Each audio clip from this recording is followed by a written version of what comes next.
Hi everyone. So here we are with an analysis or pattern analysis of the NLAT exam. Now, NLAT seems to be the most trending word in the last 24 hours in at least the circle of all of you CLAT aspirants or law aspirants per se. Now, this exam has been introduced by National Law University Bangalore, as all of you must know by now, and they have gone ahead and said that for this year they're not going to accept CLAT scores, and instead they have introduced a separate exam of their own. Now, there's been a lot of debate and discussions and arguments that have been going around about whether or not NLSIU Bangalore is right, in announcing a separate exam for admission, and is it okay for them to say at the last minute that they're not going to accept CLAT scores and all of that.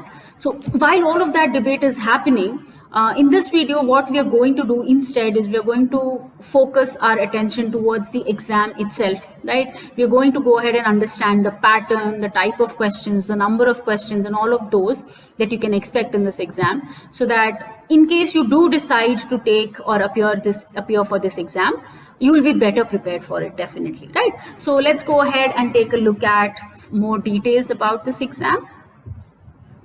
Now, as you all know by now, NLAT or National Law Aptitude Test has been announced by NLSIU Bangalore as a separate exam for entrance into their college, right?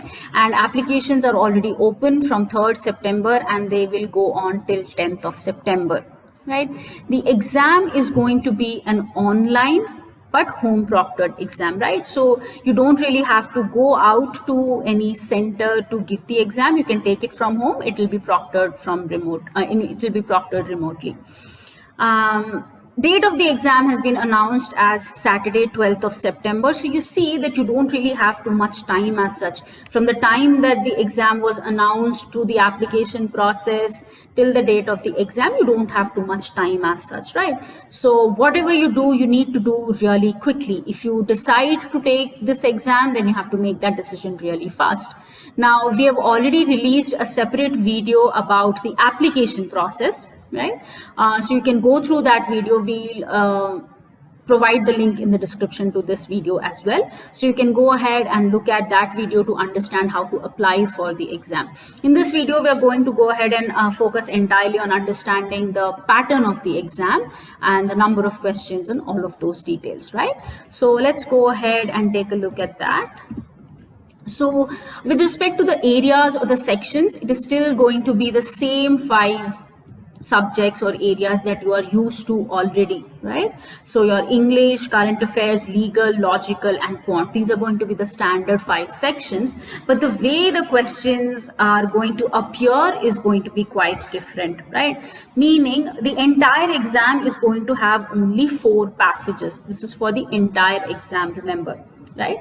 And passages would be generally of the size 500 words, something very similar to what you've been already practicing with respect to the CLAT mocks, right? So whatever sample papers or sample questions that have been released by the CLAT 2020 consortium recently or so far, that is the level or length of passages that you can expect here also, right? So the passages are going to be generic it could be from any topic as such.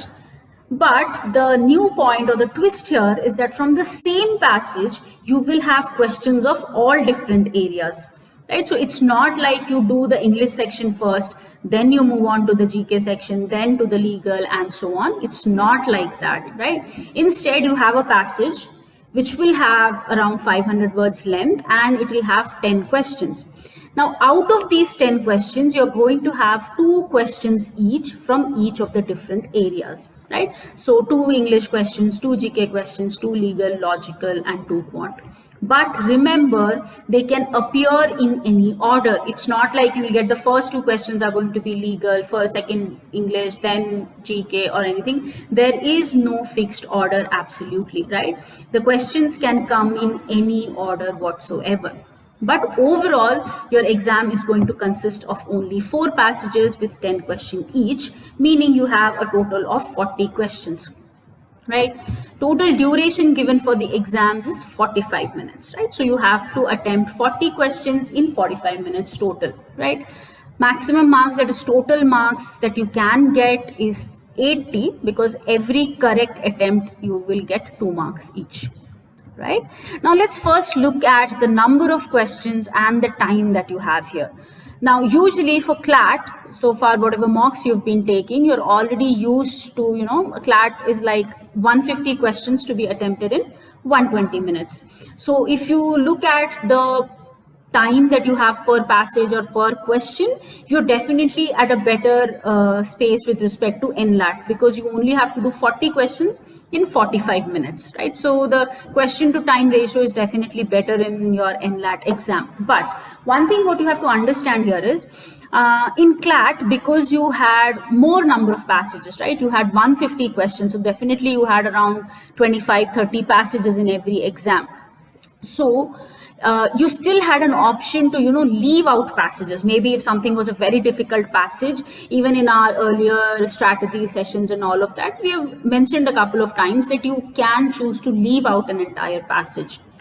But in the NLAT exam, with only 4 passages for the entire exam, there is absolutely no way that you leave out an entire passage. Please understand that very, very clearly. I'll repeat once again, there is no way for you to leave out an entire passage, right? Whether you leave out individual questions within a passage or not, that we'll go ahead and understand a little better. But remember this, do not leave out the entire passage, right? So you have to attempt all 40 questions in 45 minutes. So time-wise, if you see, you're definitely more or less on the same pace as you are with respect to your CLAT exam, and there's not much change that you have to do with respect to your time management. If anything, you may be at a slightly better space, but definitely nothing major to worry about in terms of the number of questions and time that is given to you, right? So with that said, let's go ahead and look at the marking scheme. Now the marking scheme that they have introduced is very, very interesting, I would say. +2 for every correct attempt, that is fine. -half for every incorrect attempt. This is also fine, in terms that your 1/4 of the marks is going away as negative mark for incorrect attempt. But what additional thing they have also introduced is a -0.25, that is 1/8 of your score you will lose if you leave a question. Now, again, this is probably something that I'm seeing for the first time in any law entrance exam for that matter, that penalizing a candidate for not attempting a question. But probably the whole idea comes from the fact that the number of questions are also very less, right? So, and probably it all comes from that idea. That's the whole reason why the penalty for unattempted questions has also been added. But nevertheless, right or wrong, we don't know. We have to just go ahead and assume that this is how it is going to be, right? So +2 for every correct answer, -half for every incorrect, and -0.25 for every unattempted question. So understand more and more, your decision to attempt a question, leave a question becomes very, very less, right? I mean, your chances of leaving a question is going to be less because you're going to lose out in that case as well, right? We'll go ahead and understand what sorts of question you can still decide to skip maybe, but nothing major as such. Another important aspect that has been introduced is that you only get one attempt at a question, meaning when you attempt the question and move on to the next question, you will not have an option to come back, right? Now, at this stage, it's we can't really say whether they go ahead and change this feature or not, because if you remember, even the CLAT mock exam, when the first mock was released, there also this thing was introduced about that you cannot go from one section to the other. Once you're done with the section, you cannot revisit it. But then later on, that thing was rectified. So we are not going to really sit and expect that that's the same thing that's going to happen here. So we'll go ahead and assume that this is the rule, that once you're done with the question and once you move on, you cannot come back to it, right? So your idea about whether you do the question or you skip it has to be, that decision that you make has to be very, very crucial, right? On an average, if you see, for 4 passages you are having 45 minutes, so roughly you'll have around 10 to 11 minutes per passage. within that 10 to 11 minutes, now you have to decide whether, when you look at a question, whether you'll be able to give enough time to solve, whether you attempt it, skip it, and all of that needs to happen. Because once you move on from that question, whether you attempt, do not attempt, or leave it, or whatever, you cannot come back to it, right? So that is a very crucial thing that you have to keep in mind. Right. The NLSIU guys have also mentioned on their website that they are going to release mock paper as well. So probably when they do that, we'll get a better idea as well. But till the time that is done, or we have any further clarifications on this, we're going to go ahead and take this to be true. Obviously, you will be penalized for every unattempted question. At the same time, you will not have an option to come back to a question, right? So these two things are very, very important things for us to understand, right? Now, let us go ahead and look at the sample questions that have been released and try to understand them in detail, right? Now, if you go into the NLS website, this is what you will be able to see. Just go into this tab. And then as you can see, they have put up a lot of different notification, a lot of different dates have been put up. So applications are already open, like I said, from 3rd to 10th. Mock test, they have said 9th to 11th. So we have to wait and see for further information regarding that. And the exam as such is planned for 12th of September, scheduled for that. Now here under notifications, if you see, this is the admissions notification. I suggest you all go through it in detail.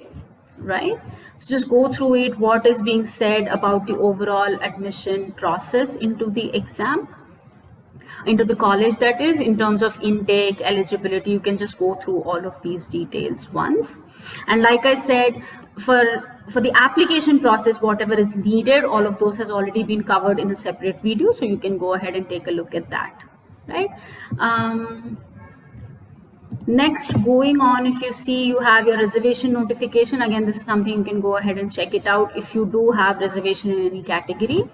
And then finally, you have the sample questions released, right? So let's go ahead and take a look at that. Right now, if you see, there is, it very clearly tells you each set of questions is based on a single passage. Please answer on the basis of what is stated or implied. And in the question itself, in some instances, more than one option may be the answer. Please choose the option that most accurately. Now, again, this is something that we have been doing a lot, right? For example, if you read this, even in your CLAT exam, a lot of times you get questions which are very close answers, options, you get confused, right? That's what they're trying to say. In some instances, more than one option may be the answer to the question. In such a case, please choose the option that most accurately and comprehensively answers the question. Like we say, the best possible answer for the given question. So that is what you need to go ahead and choose, right?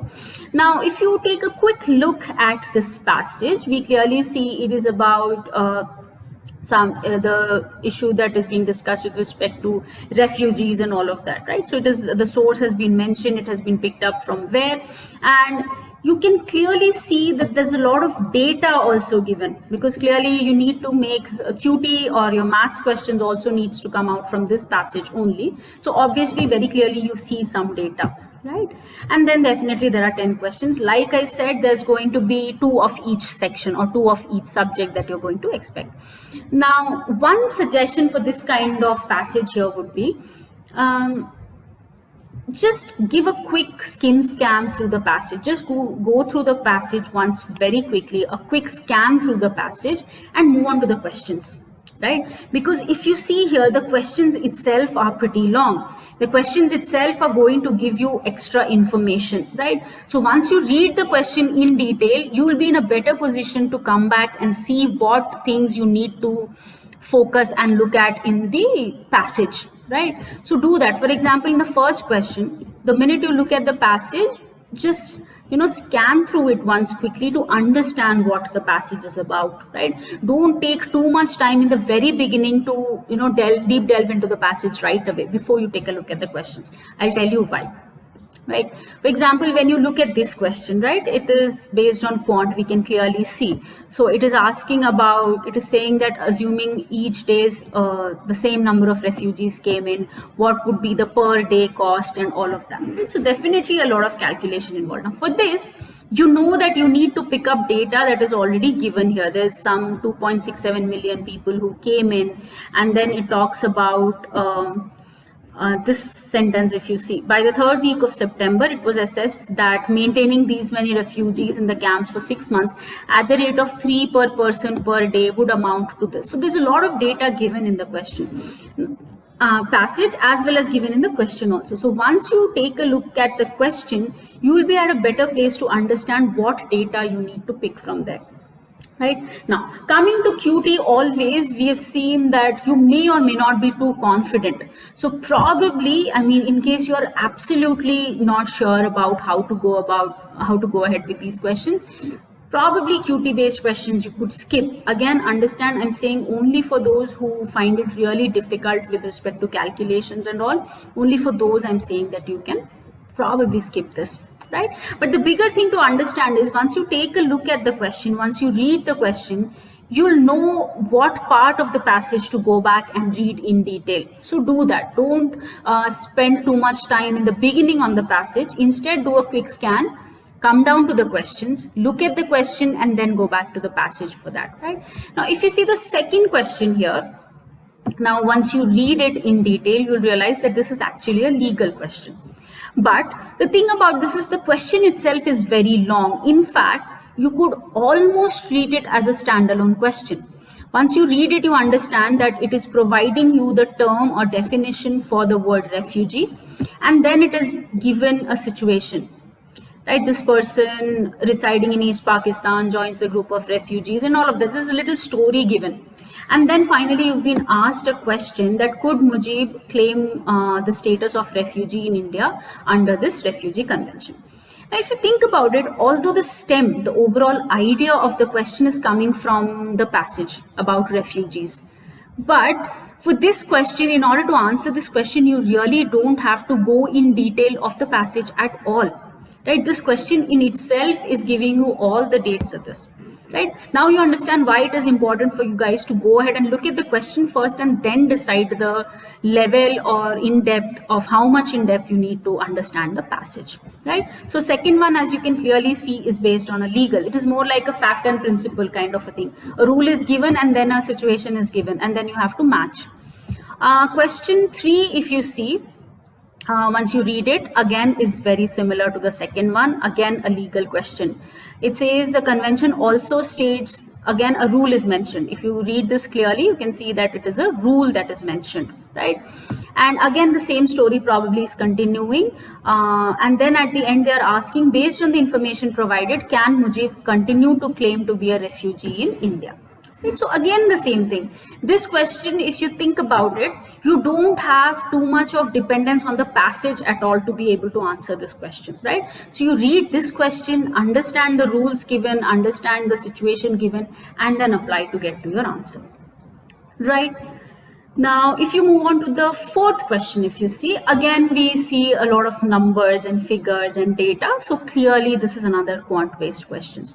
Now, if you look at the quant questions also, the calculations are not really difficult. I mean, once you read the question, the only trouble is the questions are lengthy.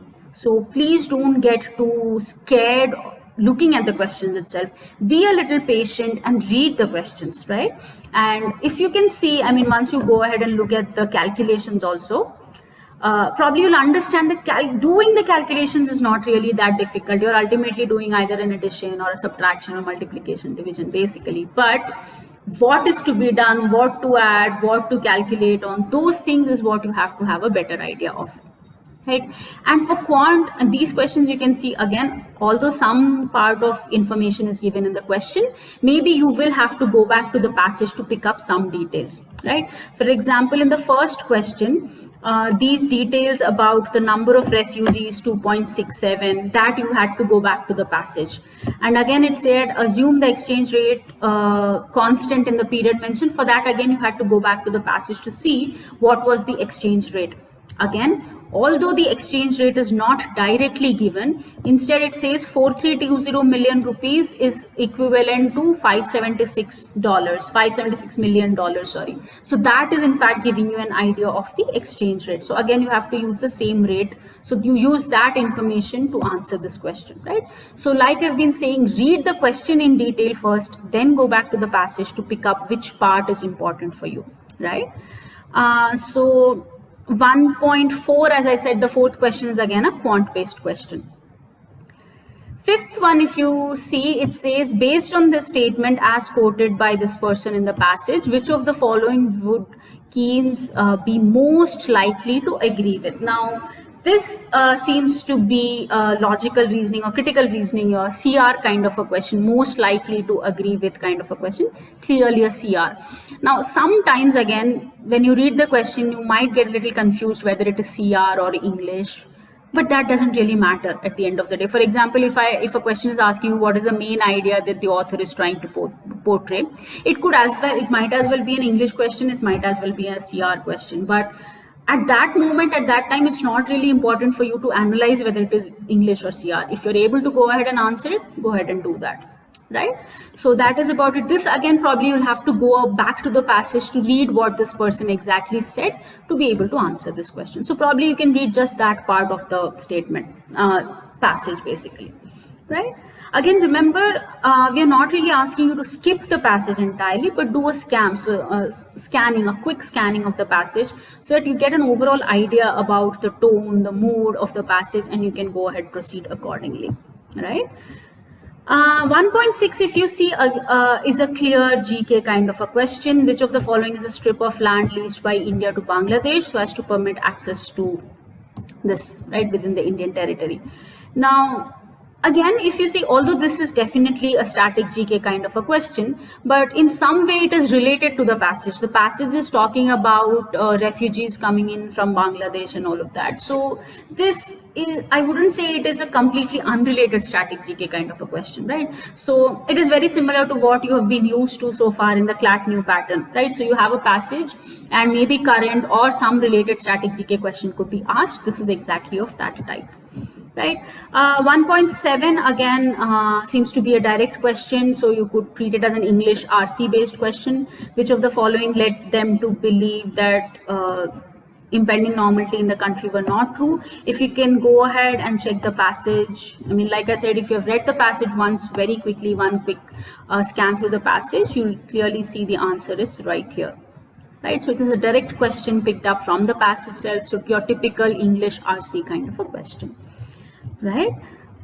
Next, let's look at the question number 8. Now, question number 8, your typical CR question, right? I'm sure all of you are aware, I mean, very comfortable with these questions by now. Which of the following, if true, would render this assessment of potential consequences of embarking on a war most inaccurate? So your questions of like strengthening, weakening kind of a question, that is what you're trying to do here. So again, another CR based question. For this, you will probably have to go back and read this person's assessment. Only then you will be able to answer the question better, right? 1.9 is very straightforward English grammar based question, right? So this is something you can deal with very, very easily, not at all difficult. And the last question, 10th one for this passage, again is based on GK. It is asking you about Grameen Bank. Again, I would still say it is a related static GK only, not like an out of the blue, unrelated or unconnected static GK here. So we are talking about Bangladesh, refugees and all of those. In that context, they are asking you a question about Grameen Bank, which originated in Bangladesh, right? So if we look at the questions overall, we see that level is definitely not too difficult. I mean, it's more or less in similar lines with your CLAT 2020 pattern that you've been already used to for so long, right? And if you ask me, some areas, in fact, English and all the questions have become much easier. I mean, similar to your CLAT exam, again, you have grammar-based questions, vocab-based questions, direct questions, all of that can still be done from the same passage. The only big thing you have to understand is everything is coming out from the single passage, right? And legal, as in case of this these two questions, you can clearly see that they have given a lot more information in the question as compared to the passage. The question itself has a lot of extra information on which you have to answer, right? So it's not really too much dependent on the passage as such, right? So having said that, so you'll have similar passages. So you'll have 4 such passages and a total of 40 questions. So like I was saying, there is absolutely no way that you decide to leave an entire set. That's absolutely out of question, right? And given the fact that you also have a negative marking for every unattempted question, we would suggest that you go ahead and attempt as much as possible, as many questions as possible, if needed, all questions, right? Unless it is a kind of question that you have absolutely no clue about, or maybe it's a quant question that you have absolutely no idea how to go ahead and solve.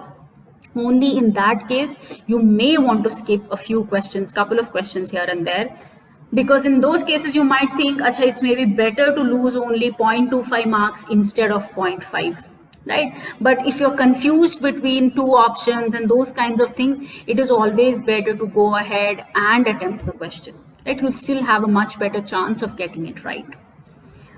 So that is with respect to the questions that have been released. Now, so far, only one set of question has been released. In case they do release another mock as such as they have mentioned, probably that will give a much better idea also. And at the same time, that mock might probably give you a better idea of the entire interface and all of those things also. In their notification also, it's been mentioned that further details with instructions with respect to how the exam will be conducted, that will be shared soon, right? So this is with respect to the exam that is going to get conducted. Now, coming to the offerings from Abhyas Law Prep, we are going to be releasing 2 free NLAT mock tests very soon, right? The first one is going to get released on 7th and the next one on 10th. So 2 absolutely free ALP NLAT mocks. So all ALP students can definitely take it. All non-ALP students can also register for the same absolutely free, right? So the 2 exams will be released on 7th and 10th of September, like I said, and they'll be available between these duration only, right? So you can always reach out on our website lawprep.in, reach out to our team, and any further queries or any further doubts that you might have with respect to the NLAT exam pattern or the application process, please feel free to reach out to us. We'll be more than happy to help you out, right? So that's all from my side. Just one thing before I close. We understand, all of us here understand that you students have been going through a lot this season, right? A lot of ups and downs, postponing, patience. You've been really patient. So while we're almost nearing the end of the preparation phase, whatever happens right now, let's not get too bothered or worried and, take a back step at this stage. No, not at all. You've done a lot of preparations, so let it be another exam in case you do decide to finally take this exam. Like I said already, subject and pattern and syllabus and difficulty wise, it's nothing really different from what you've been practicing so far, right? So at least take that concern out of your mind. Another thing is, with home proctored exam, a lot of you get this doubt about, people using unfair means, people cheating and all of those things. But if you look at the questions, you'll understand that it's not really so easy to cheat on these exams also. So don't worry about some other candidate might, use unfair practices or cheat during the exam. Try to understand that it's not really easy to, search out these answers and those things also. So from your side, remember that, don't worry too much about who else is cheating, how is it going to affect your performance. No, you focus mostly on your performance, how best can you attempt the exam. That is the best that you can do from your side, right? And go through the instructions, go through the notifications and all of that very, very clearly. And mock exams, as I said, we'll be releasing so that you are better prepared for the main exam, right? So that's all from me, guys, for today. Thank you. Have a nice day ahead.